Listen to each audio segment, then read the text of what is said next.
ಕಲಬುರಗಿಯಲ್ಲಿ ಬಿಸಿ ಊಟ ಸೇವಿಸಿದ 25ಕ್ಕೂ ಹೆಚ್ಚು ವಿದ್ಯಾರ್ಥಿಗಳು ಅಸ್ವಸ್ಥಗೊಂಡಿದ್ದಾರೆ. ಬಿಸಿ ಊಟ ಸೇವಿಸಿ ಅಸ್ವಸ್ಥಗೊಂಡ ವಿದ್ಯಾರ್ಥಿಗಳು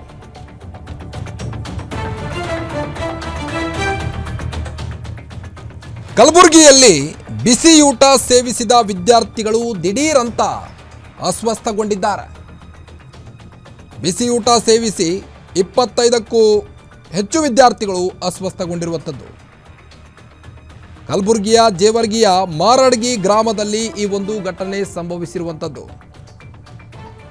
ಬಿಸಿಯೂಟ ಸೇವಿಸಿ ವಿದ್ಯಾರ್ಥಿಗಳು ದಿಢೀರಂತ ಅಸ್ವಸ್ಥಗೊಂಡಿರುವಂಥ ಪ್ರಕರಣ. ಅಸ್ವಸ್ಥಗೊಂಡಂಥ ವಿದ್ಯಾರ್ಥಿಗಳನ್ನು ಸರ್ಕಾರಿ ಆಸ್ಪತ್ರೆಗೆ ದಾಖಲಿಸಲಾಗಿದೆ.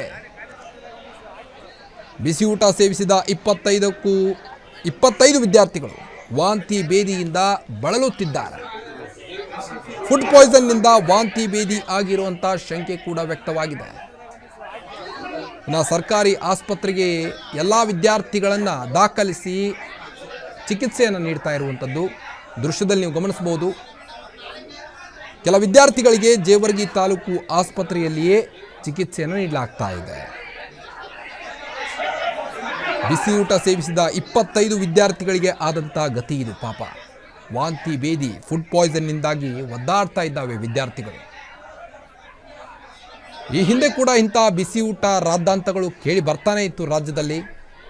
ಇದರ ನಡುವೆ ಈಗ ಮತ್ತೆ ಕಲಬುರಗಿಯಲ್ಲಿ ಬಿಸಿಯೂಟ ಸೇವಿಸಿ 25ಕ್ಕೂ ಹೆಚ್ಚು ವಿದ್ಯಾರ್ಥಿಗಳು ಅಸ್ವಸ್ಥಗೊಂಡಿದ್ದಾರೆ. ಪೋಷಕರು ಬಳಲ್ತಿದ್ದಾರೆ. ಮಕ್ಕಳೆಲ್ಲ ಪಾಪ.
ಮನೆ ಬಗ್ಗೆನಷ್ಟು ಅಪ್ಡೇಟ್ಸ್ ಕೊಡ್ತಾ ಹೋಗ್ತಾರೆ ಕಲಬುರಗಿ ರಿಪೋರ್ಟರ್ ಶ್ರೀಕಾಂತ್ ಅವರೇ, ಬಿಸಿಯೂಟ ಸೇವಿಸಿದ ವಿದ್ಯಾರ್ಥಿಗಳು ದಿಢೀರಂತ ಅಸ್ವಸ್ಥಗೊಂಡಿದ್ದಾರೆ. ಈಗಾಗಲೇ 25ಕ್ಕೂ ಹೆಚ್ಚು ವಿದ್ಯಾರ್ಥಿಗಳಿಗೆ ಟ್ರೀಟ್ಮೆಂಟ್ ಕೂಡ ನೀಡ್ತಾ ಇದ್ದಾರೆ.